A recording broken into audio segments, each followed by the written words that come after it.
Un saludo a todos nuestros auditores. Estamos una vez más junto a mi hermano Andrés para comenzar un capítulo más de nuestro programa Un Instante con las Sagradas Escrituras, que se transmite a través de la radio Pinamar en el 107.9 de la frecuencia modulada, y también puede sintonizarnos en la página web de la radio de manera online. ¿Cómo estás, Andrés?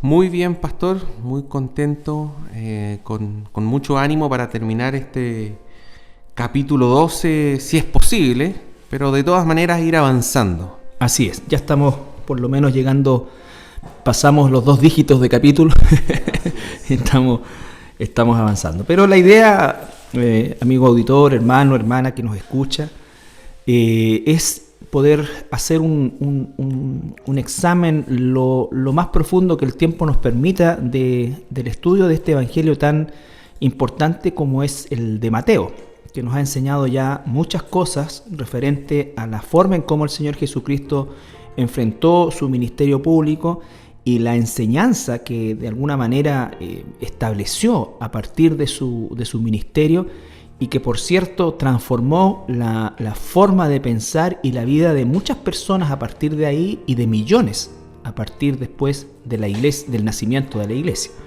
Hoy día vamos a estar con el capítulo 12, desde el versículo 32, donde quedamos el programa anterior, hasta el finalizar el versículo 37. Sí, esto sería como la segunda parte de un segmento llamado la blasfemia contra el Espíritu Santo. En el programa anterior leímos hasta el 32 también. Exacto. Y ahora vamos a tomar del 32 en adelante. Exacto.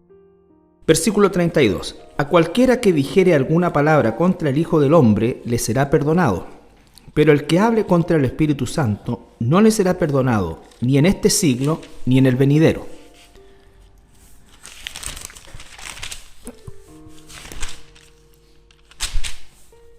O haced el árbol bueno y su fruto bueno, o haced el árbol malo y su fruto malo, porque por el fruto se conoce el árbol. Generación de víboras, ¿cómo podéis hablar lo bueno siendo malos? Porque de la abundancia del corazón habla la boca. El hombre bueno del buen tesoro del corazón saca buenas cosas, y el hombre malo del mal tesoro saca malas cosas. Mas yo os digo que toda palabra ociosa que hablen los hombres de ella darán cuenta en el día del juicio, porque por tus palabras serás justificado y por tus palabras serás condenado. Ahí termina este segmento, donde estamos viendo, como decía Andrés, lo que alcanzamos a revisar la semana pasada, este concepto de la blasfemia contra el Espíritu Santo, que en resumen sería decir que efectivamente, o decir, ¿no es cierto?, que cuando nosotros o cuando las personas le atribuyen al Espíritu Santo obras que claramente la Escritura que no son de Santo. Es cuando obras que claramente a la luz de la Escritura son del Espíritu Santo, como el ejemplo que está haciendo aquí el Evangelio, ¿no es cierto?, los milagros de Jesús se los atribuían a Belcebú. Eso es una blasfemia, pero también es una blasfemia atribuirle a Dios obra de Belcebú, que es lo que desgraciadamente vemos mucho el día de hoy, con manifestaciones completamente reñidas con la Escritura, totalmente fuera del contexto de lo que significa la Escritura, y que básicamente responden a este movimiento que comenzó hace un par de décadas atrás, cuyo principal foco es las emociones y las experiencias, ¿no es cierto?, el deseo de sentir cosas más que de saber realmente lo que Dios dice. Entonces, es eso el contexto de lo que aquí está ocurriendo. Y lo que habíamos visto también era que era muy importante tenerlo claro, porque Jesús dice de que todo pecado va a ser perdonado excepto la blasfemia contra el Espíritu Santo. Entendiendo, si usted es un hermano o hermana que está en sintonía, que este pecado obviamente no lo comete alguien que ha sido nacido de nuevo, un hijo, una hija de Dios. Este pecado es cometido por aquel que está muerto espiritualmente, no ha nacido de nuevo, pero que además se condena con este pecado. Dice que no será perdonado, es decir, esa persona podríamos decir nosotros claramente que sella, por así decir, su sentencia, porque es el único pecado, tal como dices tú, que la Biblia nos muestra que Dios no está dispuesto a perdonar. Sí, y vimos en el ejemplo también que se refiere a los hipócritas, a los escribas y fariseos, que sabían las Escrituras, que conocían las Escrituras, que veían los milagros de Dios, que sabían que esos milagros de Dios realmente era el cumplimiento de las profecías prometidas del Antiguo Testamento. Así es. Y aún así rechazaban. A tal punto era su locura que vemos vez tras vez que en vez de volverse de su condición dura, hipócrita, ellos endurecían su posición a tal punto de querer matar a Jesús por el bien que estaba haciendo a la comunidad. Ni siquiera había una alegría, podríamos decir nosotros, de carácter social, al ver que gente era alimentada, que gente era sanada, no.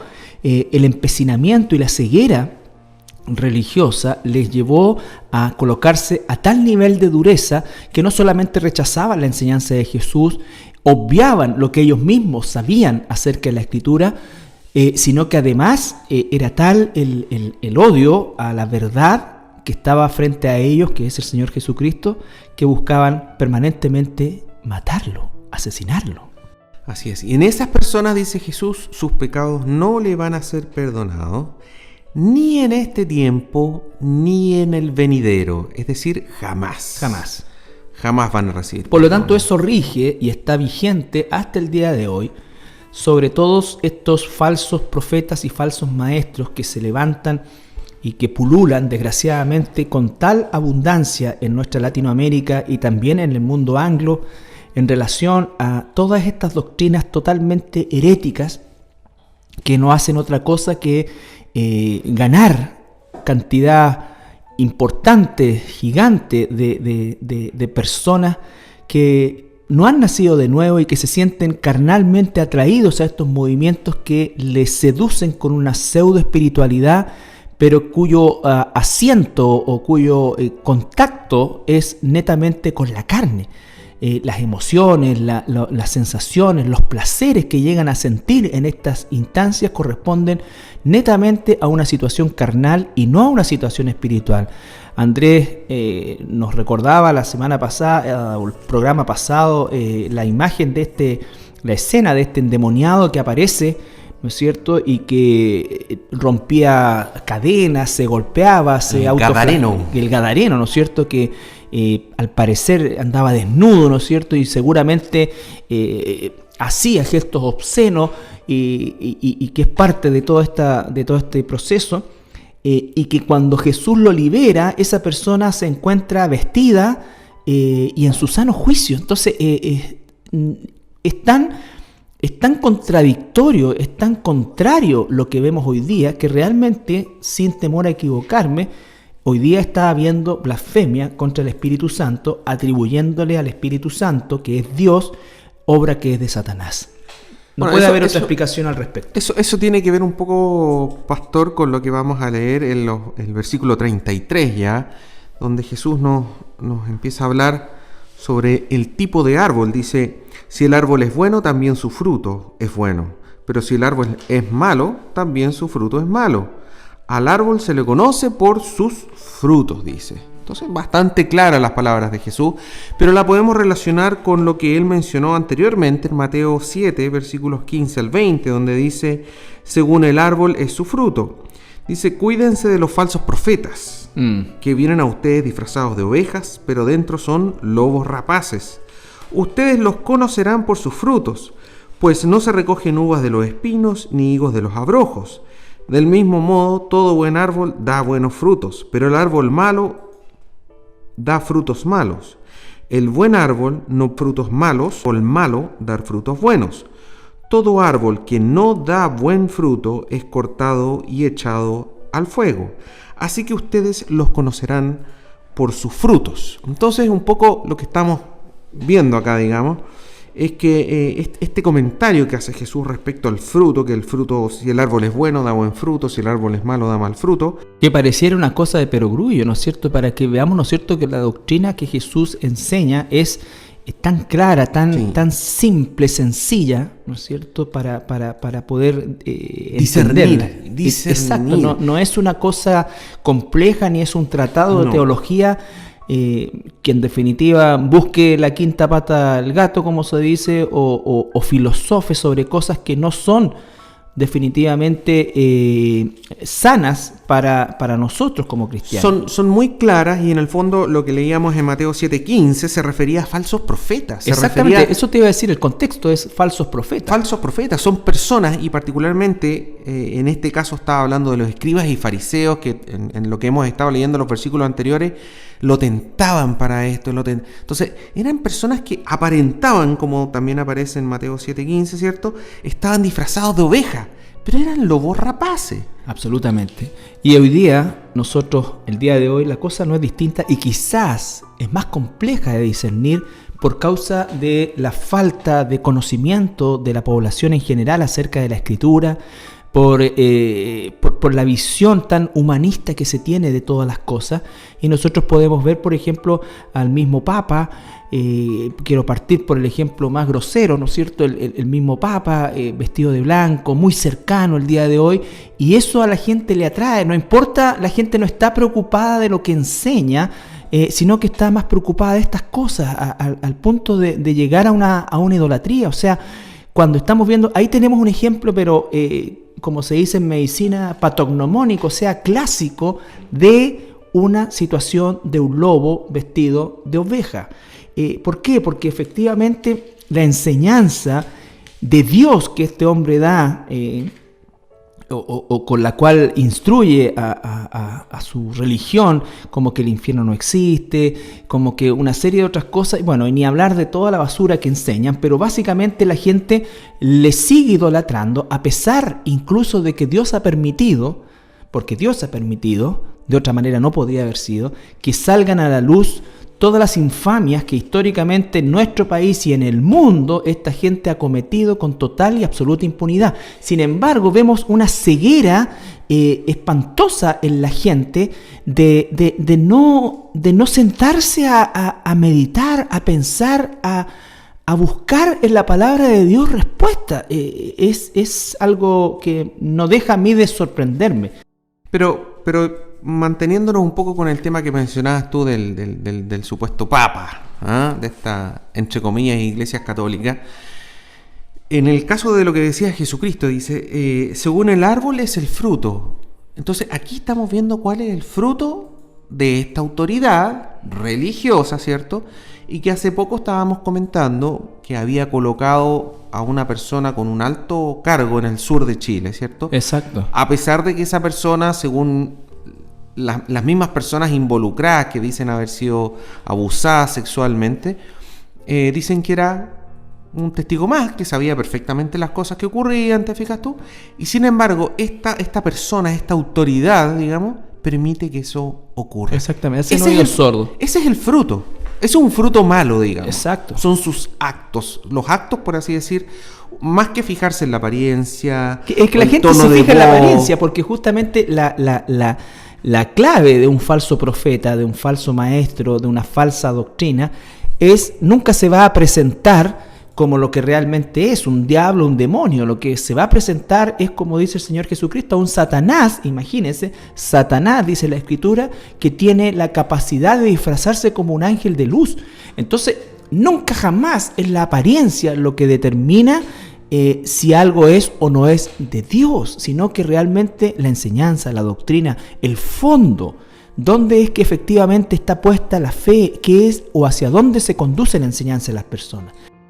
Lo estábamos viendo incluso, por ejemplo, con el anterior, Karol Wojtyła, Juan Pablo II, por ejemplo. No, el anterior fue el alemán Ratzinger. Sí, pero previo a Ratzinger, digamos, estaba Juan Pablo II.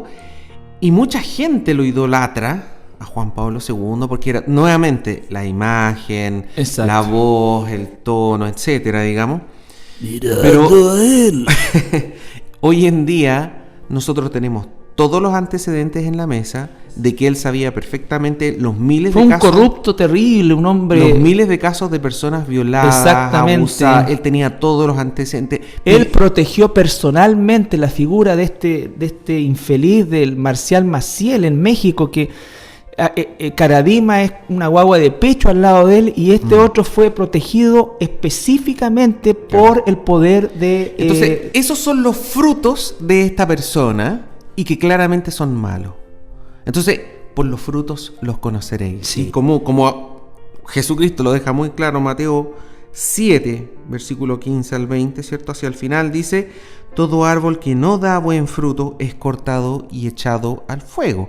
Eso se refiere al infierno eterno. Eso está muy El claro. lago de fuego. Entonces, ¿a dónde van a ir todas estas personas Sí. que hoy en día están haciendo este tipo de fruto? Jesús lo está diciendo, digamos. Exacto. Es el infierno eterno, digamos. Es una condenación bastante terrible. Entonces, ahora nosotros tampoco podemos cerrar la vista al hecho de que el catolicismo romano, que por eso dije que iba a partir de lo más grosero hacia aquello que quizás hoy día es la mayor confusión que se produce en el pueblo cristiano. El pueblo cristiano, que nació como un concepto protestante desde el punto de vista de la visión católica romana, su protesta contra la autoridad papal, pero el pueblo cristiano ha existido siempre a partir de la iglesia, del nacimiento de la iglesia, de Hechos capítulo 2 en adelante. El pueblo cristiano fiel ha permanecido siempre y siempre ha sido una minoría, nunca ha sido una mayoría. Sin embargo, hoy día observamos movimientos, entre comillas, cristianos evangélicos, entre comillas digo, porque definitivamente a la luz de los frutos, tal como tú lo dices, no lo son. No lo son.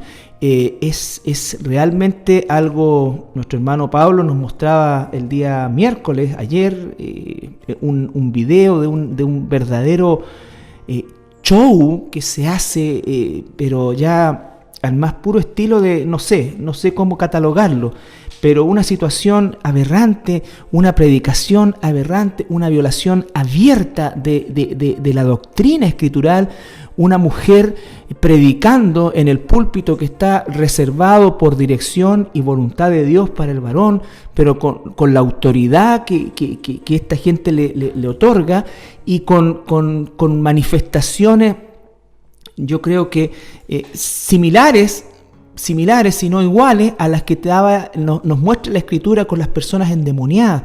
Entonces, y un fragor, un furor en la gente, un descontrol, una actividad que dura habitualmente 4 horas, donde se le dedican no más de 10 minutos a un pasaje escritural como una cosa que por aquí pasó, que no tiene ningún tipo de utilidad, y posteriormente es un incentivar a esta locura, ¿no es cierto?, a esta legión de demonios que seguramente debe bajar sobre esos lugares, y provoca realmente hechos que son absolutamente vergonzosos y que esta gente le atribuye al Espíritu Santo. Y jamás en la Escritura usted va a encontrar al Espíritu asociado a este tipo de cosas, nunca, jamás. Por lo tanto, si no es así, entonces estamos frente a una situación que es blasfemia contra el Espíritu Santo. Sí, y correrán el mismo destino que acabamos de decir para el Papa, para quien sea, para los curas, para todos aquellos que están enseñando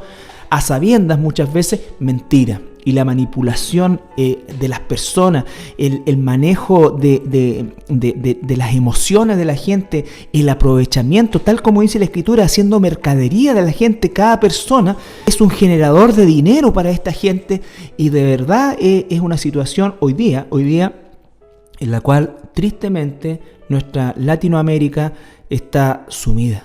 Bueno, es que lo que pasa, Carlito, cuando uno lo analiza, uno ve que esto es básicamente emoción. Es decir, la gente va a llevar por sus emociones. Y la parte carnal, no hay un exacto, discernimiento. Y lo que acá nos está enseñando Jesús, nos está diciendo: por sus obras los conocerán, por sus frutos, por las cosas que hacen. Está objetivizando. Exacto. No le dice... Objetivando, perdón. No es por tus emociones los conocerán, por lo que tú sientas los conocerán. No, es por su fruto. O sea, lo que le está diciendo es: oye, esto va a ocurrir sí o sí. Imagínate, Gálatas da el listado o un listado de frutos que son de carácter espiritual y que por supuesto se traducen en algo externo. Dice amor, gozo, paz, paciencia, benignidad, dominio propio, humildad. Todas estas cosas no se ven en estos lugares, es un desorden, o sea, cualquier cosa menos esos frutos, no hay dominio propio, es algo escandaloso, vergonzoso, ofensivo. Pero eso es cuando nos dejamos llevar, claro, porque por nuestras emociones. Porque si tú a la gente carnal le das alimento carnal, va a estar feliz y va a reaccionar y la carne se va a regocijar en eso. Por eso es muy importante, Carlito, que nosotros le hablemos a la gente que nos escucha, que de repente uno debe autoevaluarse, autoexaminarse y decir, mire, realmente quizás yo me dejo llevar mucho por mis emociones. Me dejo llevar mucho por las apariencias, por si la persona aparenta ser amable o no, o aparenta saber mucho sobre el Señor, o que la Biblia, etcétera, digamos. No.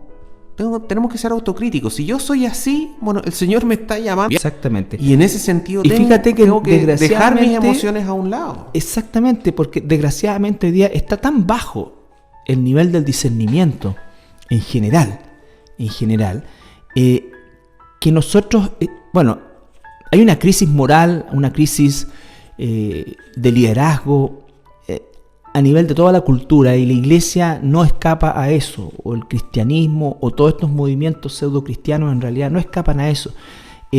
Realmente la situación de las personas hoy día es de una pasividad y un conformismo desde el punto de vista de su propio egoísmo, en el hecho de que si esa persona se siente bien en ese lugar, es lo único que importa. Lo demás no tiene mayor relevancia. Ellos van a buscar un éxtasis, algo que le puede generar a una persona ir a un partido de fútbol, ir a un recital.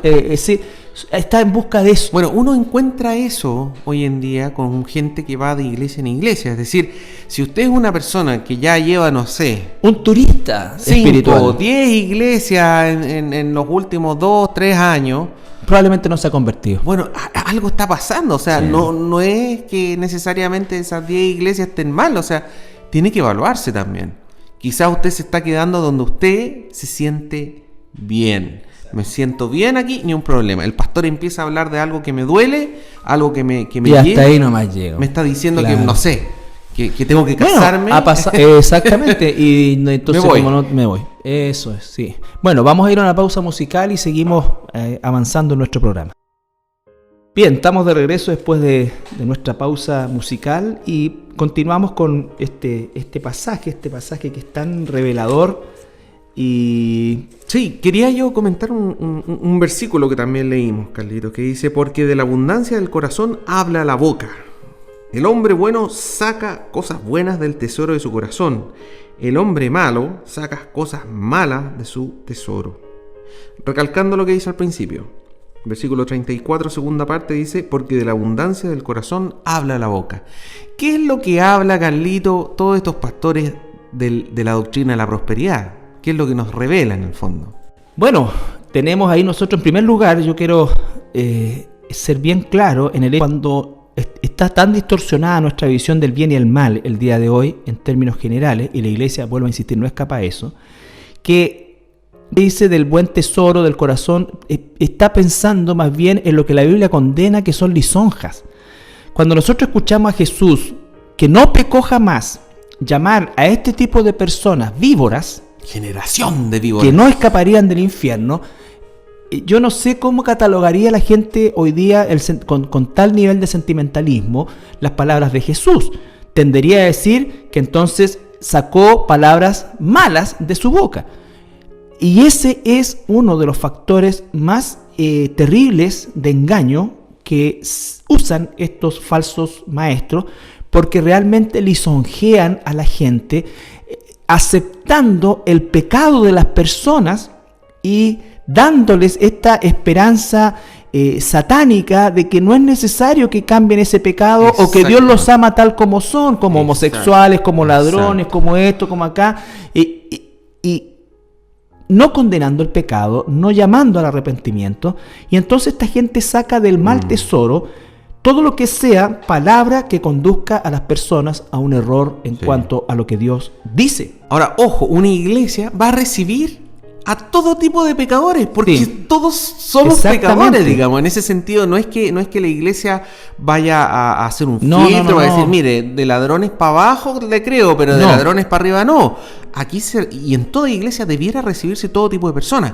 El tema es que una vez que entran, uno tiene que cantarle la carta y decirle, esto es lo correcto. Yo escuchaba, yo escuchaba uno de estos falsos maestros usar el pasaje cuando Jesús dice que vengan a Él y ven tan como estás y todo esto, y prácticamente hizo de ese pasaje, lo torció de tal manera que la impresión final fue que en realidad yo no tengo que cambiar nada porque Dios me quiere como soy.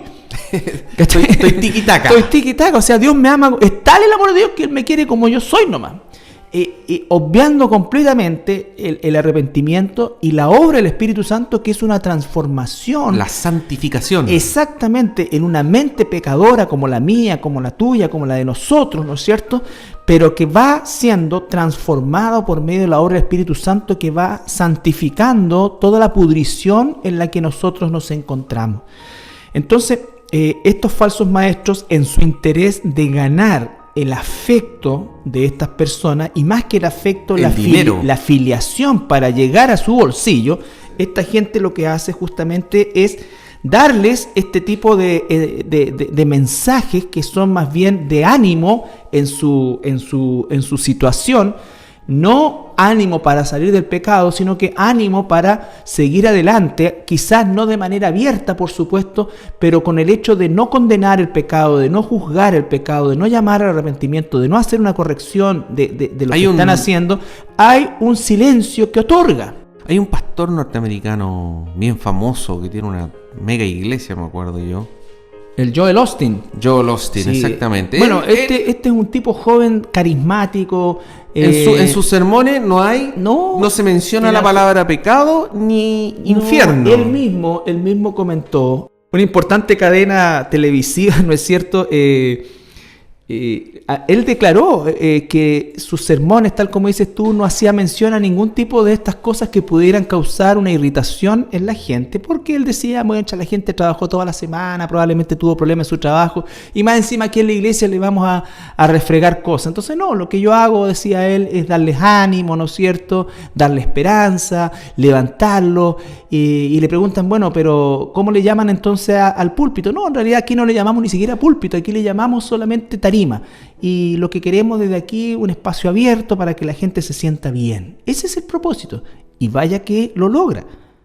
Es un lugar que era un antiguo, compraron, que no debe haber sido barato, un estadio de básquetbol profesional, de un equipo profesional de básquetbol, lo compraron y lo transformaron en una mega iglesia donde caben 25,000 personas. ¿Tú te imaginas lo que significa eso? 25,000 personas. ¿Cuántos dólares serán eso, pastor? Fíjate tú que solamente decían que el sistema de iluminación habían gastado más de $2 millones. Entonces, estamos hablando de cosas que escapan totalmente. Nuevamente, por el fruto se conocen. Lógico, o sea, entonces, ahí está una vez más el tema de la abundancia del corazón. Exacto, es que la gente que va ahí muchas veces nos trata a nosotros de divisores, de faltos de amor, porque esa gente es muy, dijéramos nosotros, muy amable, muy afable, y se siente sumamente atacada o siente que están atacando a las personas cuando estamos nosotros de alguna manera encarando la condición caída de los seres humanos y el llamado al arrepentimiento. Esa gente la pasa muy bien y se cree muy buena, y probablemente a los ojos del mundo sea gente muy buena. Eso pasa lo mismo con las amistades, Carlito. Claro. De repente uno dice, bueno, pero a ver, ¿qué es mejor? ¿Un amigo que siempre me va a encontrar la razón? ¿Que siempre me va a dar lisonjas? ¿Siempre va a decir que hoy que estás bien, hoy que te ves bien, hoy que etcétera, digamos? ¿O un amigo que me dice, oye, ¿sabes qué? Hay un problema, yo te quiero recordar tal y cual cosa, yo te recomiendo esto. Bueno, ¿qué es lo realmente valioso? Lo realmente valioso es aquella persona que con amor, con cariño, con mansedumbre, como dice la Escritura, te corrige, te llama y te dice, mira, esto tienes que ir arreglándolo en tu vida, esto no está bien, Sí. esto tienes que eliminarlo, tu carácter es de tal manera, y eso es lo que realmente es valioso. Así como una amistad valiosa es aquella que te corrige, que te dice la verdad, doctrinalmente hablando, lo único que realmente vale es aquella doctrina que confronta el pecado de nuestras vidas. Sí, y estoy completamente de acuerdo contigo, pero estamos hablando que eso solamente, y mi convencimiento es total en esa área, solamente es real cuando alguien ha nacido de nuevo, tanto el que corrige como el que es corregido, porque nuestra naturaleza humana, sin Dios, aunque diga o tenga como discurso esa impronta de que los buenos amigos son los que te dicen en lo que estás mal, al ser humano no nos agrada eso. Y preferimos lo otro, porque esa es una muestra clara de que es así. Así es. Entonces, el ser humano sin Dios jamás va a querer en su, ya sea superficial o en el fondo, o puede llegar a disfrazar muy bien eso, pero nunca va a tomar a bien una corrección de quien sea. Tú y yo lo hemos visto a lo largo del tiempo. Esa es justamente una manera de poder discernir muy bien a un líder espiritual. Es decir, ya sea un pastor o un anciano o cualquier otra persona que tenga algún rol doctrinal en una iglesia.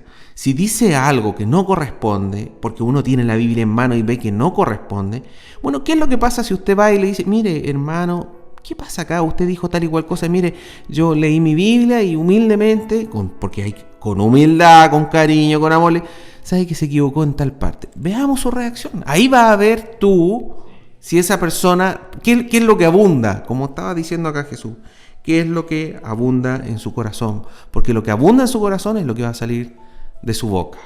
Fíjate que uno hace un énfasis siempre en que uno debe ser manso, humilde, pero creo que nosotros a veces confundimos eso con falta de firmeza en las convicciones escriturales, porque realmente así, haciendo un análisis al vuelo, una visión panorámica de la forma en cómo el mismo Jesús, que no me cabe duda de haber sido un hombre tierno también, pero cuando confrontaba el pecado y sobre todo con personas endurecidas, era tremendamente duro, ¿no es cierto? Y podríamos hasta en algún momento llegar a pensar, incluso algunas personas, pasado para el otro lado, porque no me imagino diciendo a Jesús, generación de víboras, ¿cómo escaparán del infierno? Es que así lo ponen. Claro, así como casi como afeminado.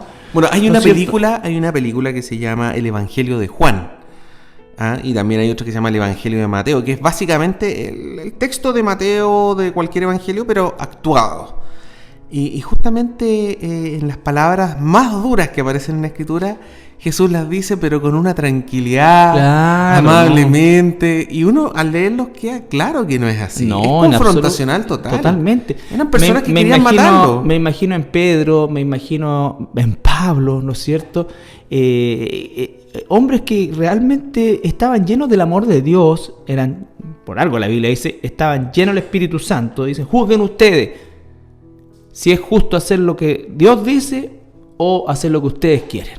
Estoy parafraseando, ¿no es cierto? Esa firmeza generaba también, ¿no es cierto?, una reacción en la contraparte que obviamente era porque cuando ellos contestaron, Pedro y Juan, de esta manera, entonces ellos se echaron para atrás y la pensaron 2 veces antes de hacer algo. ¿Por qué? Porque hay una convicción y eso se tiene que decir con firmeza, y a veces es inevitable que la denuncia del pecado y de la falsa doctrina nos lleve a tomar una postura muchas veces más apasionada, sin pasar por sobre las personas o destruir a una persona, ni juzgar condenatoriamente a una persona, pero el discernir es juzgar, el discernir es denunciar, el discernir es, como dice Judas, la carta de Judas, ¿no es cierto?, que hay que contender, dice, ardientemente por la fe una vez dada.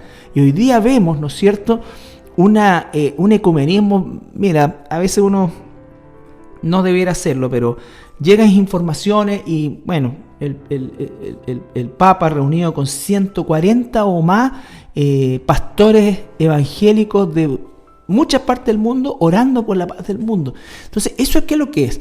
¿Es ignorancia de la Escritura? No creo. Falta de valentía, quizá, o deseo de reconocimiento carnal, ¿no es cierto? Deseo de no tener que confrontar esto, y es más fácil ser absorbido por esto, porque ni siquiera los evangélicos absorben el catolicismo absorbe a los evangélicos. Entonces, ¿cómo es que sucede esto? Y representan congregaciones históricas cuyos fundadores, cuyos primeros hombres se avergonzarían de cómo hoy día se está operando en función de un legado que han desconocido, un legado de entrega, un legado de realmente sacrificio. Como dijo Marcos Witt, yo tuve un papá pastor, mi abuelo fue pastor, y yo, dice él, ¿no es cierto?, yo viví la confrontación de mi abuelo, de mis padres, con el mundo católico. Y él dice, yo ya no quiero más eso, yo quiero ahora unión. Entonces, está deshonrando la memoria de su propia familia, no solamente en la fe, sino que su familia sanguínea. Entonces, es una situación del tiempo que vivimos, que siempre ha existido, pero que se ha agudizado al día de hoy, y es una situación que va a ser cada vez mayor, que va a llegar muchas veces a sobrepasarnos, y van a haber cosas que probablemente nos dejen realmente sorprendidos aún más, pese a que ya hay muy pocas cosas con las cuales uno realmente se impresiona, pero a ese nivel ha llegado esto. Entonces todo eso es sacado del mal corazón. Mal corazón es sinónimo de un corazón no convertido. Ahora, ojo, que lo que el Señor también nos da es tranquilidad, porque nos dice en el versículo 36, dice, pero yo les digo que en el día del juicio, cada uno de ustedes dará cuenta de cada palabra ociosa que haya pronunciado, porque por tus palabras serás reivindicado o serás, dice otra palabra ahí también, la Reina Valera del año 60, justificado. Y por tus palabras serás condenado. Entonces, también nos da una tranquilidad en el sentido de que todas estas personas van a pagar por las cosas que han dicho. Yo estoy cierto eso. Y al mismo tiempo coloca sobre nosotros una responsabilidad de las palabras que decimos. Exactamente. Nosotros tenemos que ser responsables con las palabras que decimos. Palabras lisonjeras, palabras de decirle a una persona, mira, no importa, está bien, lo importante es que lo hagas bien, que seas sincero, ¿no es cierto? No importa si tú eres católico, de alguna manera también Dios ve tu corazón, porque eso no es real. Todos los caminos llevan a Dios. Eso no es real. Si usted no ha nacido de nuevo, usted se va a ir al infierno. Esa es la realidad de las cosas. Y cuando usted nace de nuevo, el Espíritu Santo inmediatamente, al poco tiempo o en un proceso, le va a ir quitando todas esas cosas y va a ir sacándolas de su vida. Jamás van a coexistir la mentira y la verdad. No, eso no, es imposible. Y que una persona pueda vivir de esa manera es que no se ha convertido, y es un político, es un diplomático de la fe, cualquier cosa, pero no un convertido. Esta gente son diplomáticos. ¿Por qué tiene que ir a hacer ellos donde el Papa? ¿Por qué no va? Por último, yo siempre he dicho, ¿por qué no va el Papa a las iglesias pentecostales? Capaz que vaya. Pero no, es siempre, ¿por qué? Porque ellos mismos lo consideran una autoridad. Le piden audiencia. O sea, el trato que tienen hacia la estructura es el mismo trato que tienen los fieles de esa religión. Ese respeto, toda esa cosa. ¿Por qué? Porque hay mucho en juego también. Todos estos artistas cristianos, entre comillas cristianos, que no lo son, definitivamente no lo son, y yo me hago responsable de mis palabras, no lo son, que van al Vaticano, que participan de todas estas cosas de Peace and Love, ¿no es cierto? La gente dice que dejan de mencionar a Jesús en sus canciones. La gente dice, están sacando, podría pensar alguien, ahí están sacando del buen tesoro de su corazón, porque ese sentimentalismo, pero están sacando lo más podrido de sus corazones, engañando a la gente con una mentira. Ahí se están vistiendo de ovejas. Claro, son lobos. Pero uno lo que tiene que fijarse una vez más es lo que hacen. Por eso es tan importante lo que siempre escucho yo de pastores ya octogenarios, de los cuales uno, gracias al Señor, todavía sigue aprendiendo, que dicen claramente no es tan importante cómo alguien comienza, sino cómo va a terminar. Y la verdad de las cosas es que muchos de estos artistas comenzaron, entre comillas, bien, pero están terminando mal. Finalmente, el que termine mal significa que nunca fueron. Bueno, el apóstol Pablo dice, salieron de nosotros, Pero no eran de nosotros. pero no eran de nosotros. Exactamente. Es algo Entonces, que ha ocurrido en la historia. así es, y no fueron. No es que perdieron la salvación, no, es que nunca lo fueron. Y se manifestó en el momento y en el tiempo, y cuando vinieron las pruebas, cuando le pusieron los billetes arriba, cuando vieron el poder, cuando vieron la popularidad, todas las cosas, ahí se mostró el fruto de verdaderamente quiénes son. Es como la parábola del sembrador, digamos. Exactamente. Solamente el último tipo de terreno Exacto. fue el que dio fruto. Todos los otros, incluso algunos dicen que se entusiasmaron, Se entusiasmaron, al exacto. principio. Pero después, Exactamente. el dinero, El dinero, la fama, el afán de el este afán mundo, de este dice, mundo. lo ahogó. Vamos a nuestra última pausa musical y regresamos. Bueno, ya estamos al final de nuestro programa del día de hoy. La verdad que es un tema que inevitablemente nos toma en cuanto a la pasión por la verdad escritural, a la pasión por la escritura, y obviamente esperamos siempre que, más que cualquier otra cosa, ustedes, nuestros auditores, tomen el tiempo de pedir siempre que Dios les conceda ese arrepentimiento, porque solo el Espíritu Santo en la vida de un ser humano caído es el que le va a enseñar realmente la palabra. No van nunca a entender realmente lo que acabamos de hacer, de estudiar, de leer y de discernir, si no es por medio del Espíritu Santo. El Espíritu Santo es el que nos corre el velo, el Espíritu Santo es el que en definitiva nos muestra qué es lo bueno y lo malo según Dios, no según la carne. Hoy día hay muchas cosas que son aberraciones para Dios y que la gente las está llamando. Así es que la invitación es a no perderse estos programas y a buscar al Señor en sus vidas, al Señor Jesucristo, y ruego a Dios que les conceda ese arrepentimiento y que el Espíritu Santo comience una obra en ustedes. Hermano Andrés. Así es. Bueno, muchas bendiciones a todas las personas. Recordarles que todos los programas que hacemos en la iglesia los pueden encontrar en la página web de la iglesia en www.iglesiacristianalaserena.cl. Ahí abajo hay un link que dice radio. Bien, que el Señor les bendiga. Bendiciones.